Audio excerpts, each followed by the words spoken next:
Hi, Grace Life. It's Pastor Mike here, and we're excited to begin this journey in the book of Psalms together over the next how many days that this coronavirus situation is happening, and we're unable to meet on Sundays. We're beginning a virtual prayer time today, and so we hope that as we think about the Psalms together and meditate on these truths, that it would also lead us into prayer. And so today we're going to be in Psalm number 5. And what I love about this psalm is that it's a psalm in which David gets up in the morning and he offers his heart to God. And it's also a psalm of lament. And what that means is that David, in this situation, he's got these enemies that are seeking to lie about him, to destroy him, and ultimately to kill him and to take over his throne. And David's in a place of deep distress, and he's in a place of deep fear. But ultimately, he comes out of it with hope because he's able to offer his distress to God. And so I want to invite you to just read through Psalm 5 with me. And there's a few things that I just noticed today as I was meditating on it. And what I see in verse 1 is that David begins by saying, "Give ear to my words, O Lord. Consider my groaning. Give attention to the sound of my cry, my King and my God." And so what David does throughout the Psalms is that he doesn't dismiss what he's feeling. He doesn't dismiss his emotions, that he's someone that is deeply in touch with what he's feeling. And he tells God, God, I'm groaning. I'm in distress. What I'm going through is really difficult.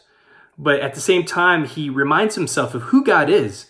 He calls God his king, and he says, "You're my God." And so he reminds himself that God is king, he's on the throne, that he's in control, and that as he pours out his distress and his fear, that God ultimately is on the throne.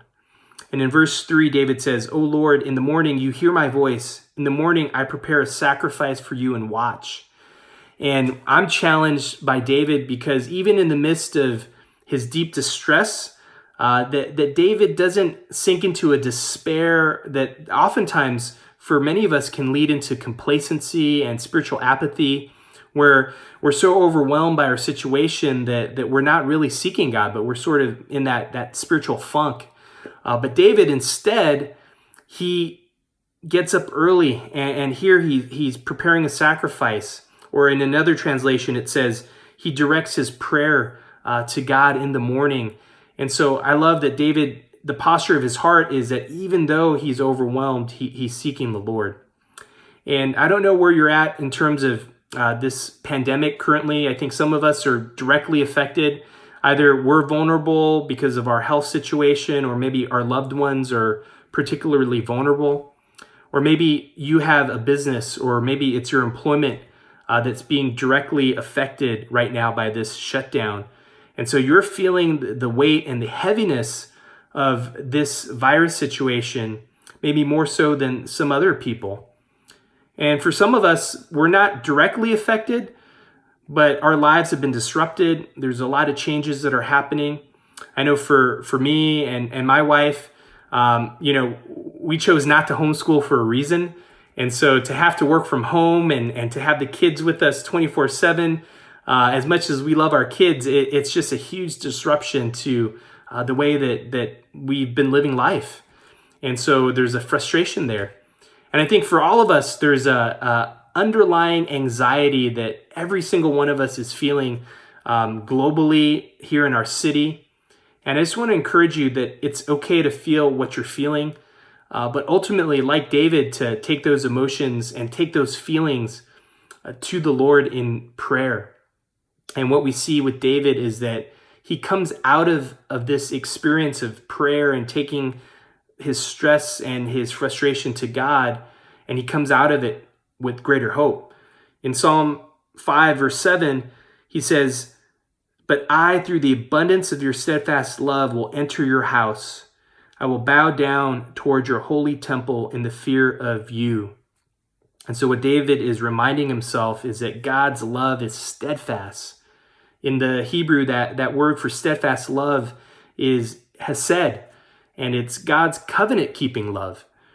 That means that God's love is steadfast because he's made a covenant with his people and he's faithful to his promises. That God's covenant is unshakable and unbreakable, even when everything around us seems to be shaking.